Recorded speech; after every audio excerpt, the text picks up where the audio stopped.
Hi, this is Majinoni. Here's my review for X-Men Legacy number 239. Um, there's going to be some spoilers, so if you haven't read this book, come back later. And one thing I really have to say about this is I'm really not interested in the story at all. For those of you who don't know, it's a story about one of the X-Men who nobody knows about because he's like a D level character. And he has to go back to India for because his brother is basically sick or incapacitated, and he has to honor an arranged marriage, and so basically he has to leave the team. Now, and of course he doesn't like that. Now, I would have cared if it was maybe like a similar story with maybe Rogue or White, Emma Frost, or Colossus, or Kitty Pryde, or any other character. But when you're doing that kind of a story with a character that, this is the first time I've ever seen before, or maybe he might have popped up every now and then in the background, who cares? Who really cares about this guy? Now, to add the element of danger, you have a giant robot attacking. And when I saw this robot, I'm like, you're like a Gundam. I mean, there's so much, like this head here. I'm sorry, well, part of this head is a transformer, and then this here is Gundam. In case don't be confused there. That's what that is from.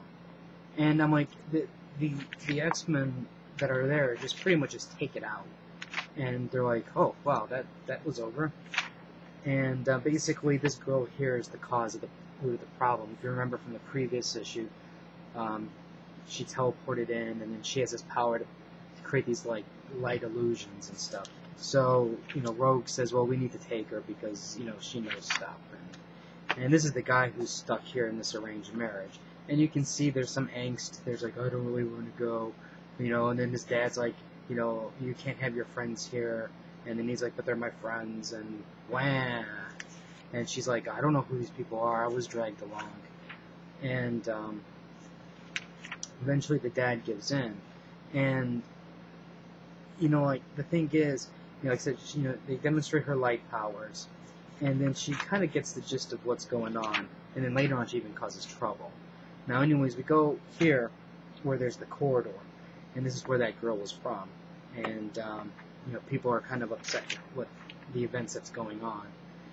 So anyways, as mentioned earlier, the girl causes trouble by throwing this naked image and stuff like that. And I'm like, yeah, I mean, you don't do that. That's just, rude.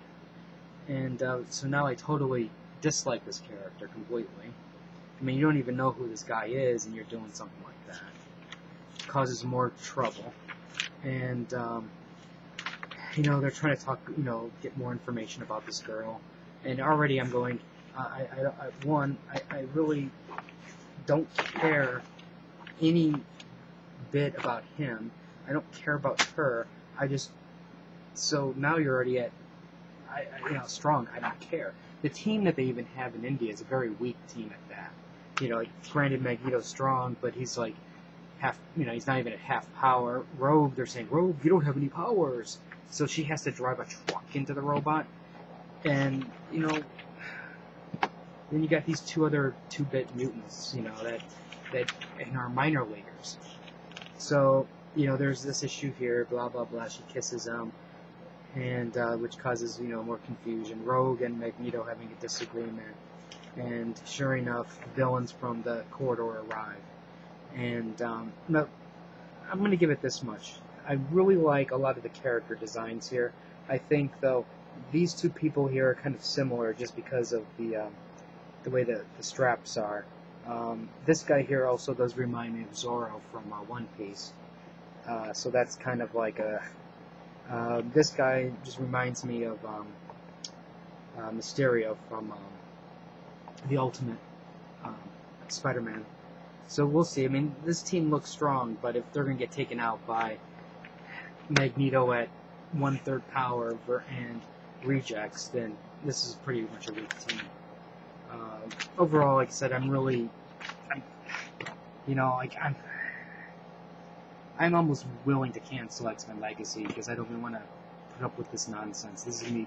I think this is a boring story. I think from the great story that they had before, and then you go to this, it's a tremendous letdown. I think the stories could have gone in 100 other different directions other than this. If you have any questions or comments, feel free to leave it on the side, rate the video up and down, let me know what you think. And tell me, do you guys think that this is an acceptable story, for to take place right after the events of Second Coming? Let me know. Subscribe to the channel, and I'll have more reviews up later.